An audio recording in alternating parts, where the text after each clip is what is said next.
Hello guys, welcome to another video.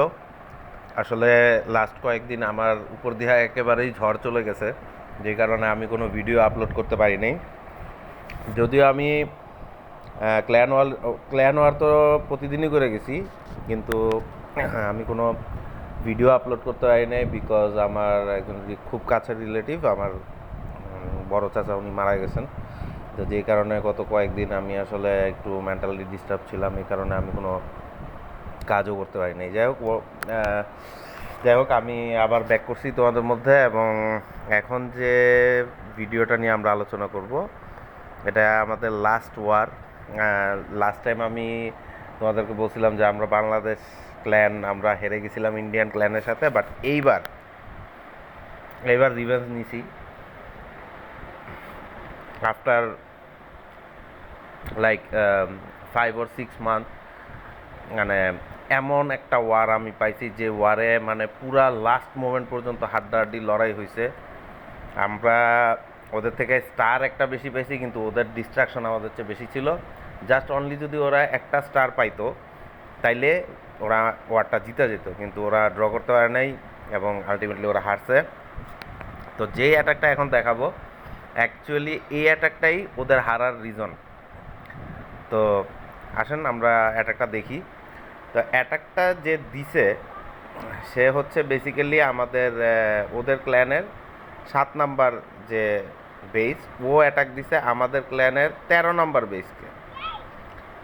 তো basically অ্যাটাকটা যখন দেয়, আপনারা যদি দেখেন, এই যে 73/72, আমরা আসলে 73/72 ওয়ার স্টারেই জিতছি। তো এখন আপনাদের রিপ্লেটা দেখাই। দেখেন, ও town hall same to same 7 versus 13, আর আমাদের এইটা হচ্ছে টাউন হল 13-এর সবচেয়ে ছোট বেস। মানে আমাদের যতগুলো টাউন হল 13 আছে এর মধ্যে এইটা একটু উইকার বেস, কিন্তু এই বেসটাকে সে 3 স্টার করতে পারে নাই অনলি 2-3টা বোকামির জন্য। এই পর্যন্ত সবই ঠিক ছিল। সে লাইটনিং স্পেল দিয়ে মোটামুটি এয়ার ডিফেন্সগুলো ভেঙে ফেলছে, এবং ট্রুপসগুলো মোটামুটি ফানেল সিস্টেমেও ডিপ্লয় করছে, চেষ্টা করছে।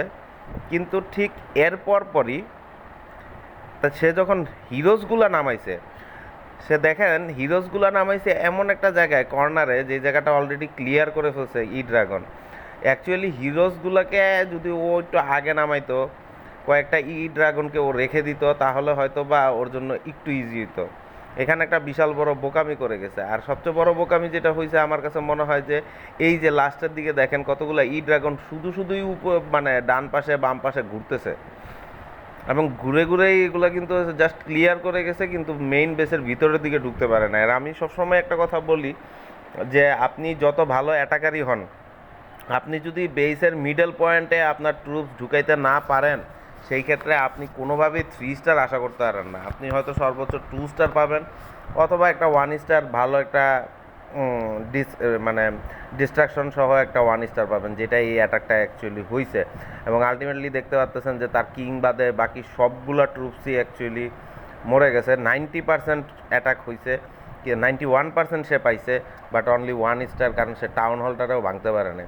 তো আলটিমেটলি এই একটা বাজে অ্যাটাকের জন্য ওরা হারছে। আর আসলে এই ধরনের ওয়ারে, যে ওয়ারে আপনি মাত্র একটি বা বলতে পারেন যে আপনি মাত্র 2টা বাজে অ্যাটাকের মাধ্যমে আপনার খেলাটা শেষ হয়ে যাচ্ছে, বা আপনি কোনোভাবে মানে আপনার ওয়ার হেরে যাচ্ছেন, সেই ক্ষেত্রে কিন্তু আপনার এই 1টা 2টা অ্যাটাক খুবই ভাইটাল। এবং এইটা একটা ভালো ডিফেন্স ছিল আমাদের জুবায়ের, খুব ভালো একটা ডিফেন্স সে সাজাইছে, এটা তাকে আসলেই ক্রেডিট দিতে হবে, কারণ সে টাউন হল 13-এর খুবই নতুন বেস, বাট সে যেভাবে তার ভিলেজটাকে ডিফেন্ড করছে এবং দ্য ওয়ে সে সাজাইছে, আসলে হ্যাটস অফ। আর এই বেসকে মানে ই ড্রাগন দিয়ে অ্যাটাক দেওয়াটা আসলেই বোকামি ছিল। সো ফাইনালি গাইস, আমি খুব ভালো একটা সংবাদ নিয়ে তোমাদের সামনে আসলাম যে আমরা ওয়ারটা জিতে গেছি। এবং বিশেষ করে আমার ক্ল্যানমেট কিছু আছে যারা আমার সাবস্ক্রাইবার, তোমরা নিজেরাও জানো যে কী পরিমাণ টেনশনের ভিতর দিয়ে আমরা কাটছি, আমাদের কনভারসেশনগুলো কতটা মজার ছিল, যে আমরা ওয়ারটা কি আসলেই জিততে যাচ্ছি, বা আমরা কি একটুর জন্য হেরে যাব। বাট আলটিমেটলি এই অ্যাটাকটার পরে আমি একদম 100% শিওর হয়ে গেছি যে না, we are going to win this. Because ওদের কাছে এরপরে আর জাস্ট 2টা অ্যাটাক ছিল, যে 2টা অ্যাটাকের অ্যাকচুয়ালি কোনো গুরুত্বই পারে নাই, কারণ এই অ্যাটাকটা খুব ভাইটাল একটা অ্যাটাক ছিল। যদি ওদের 7 কোনোভাবে আমাদের 13কে 3 স্টার করতো, আমরা এই ওয়ারটা হারতাম। বাট তারা এই এই অ্যাটাকটা মিস করে গেছে, এবং আনফর্চুনেটলি আমরা ইন্ডিয়ান একটা ক্ল্যানটা হারাইছি। অ্যান্ড ইউ গাইস নো যে ইন্ডিয়াকে হারানো হচ্ছে মজার, আর কোনো কিছু হইতে পারে না। সো টুডে ইজ আওয়ার ঈদের ডে, আমাদের ঈদের দিন। So guys, thank you very much for watching. And সবাইকে আরও একবার বলতেছি যে আই এম রিয়েলি সরি, আমি অনেকদিন ভিডিও করতে পারি নাই। বাট তোমরা অবশ্যই আমার সাথে থাকবা, লাইক দিবা, শেয়ার দিবা, এবং অবশ্যই সাবস্ক্রাইব করবা আমার চ্যানেলটাকে। তোমাদের সবাইকে অসংখ্য ধন্যবাদ। আল্লাহ হাফেজ। ভালো থাকবা, সুস্থ থাকবা, এবং আমার সাথেই থাকবে।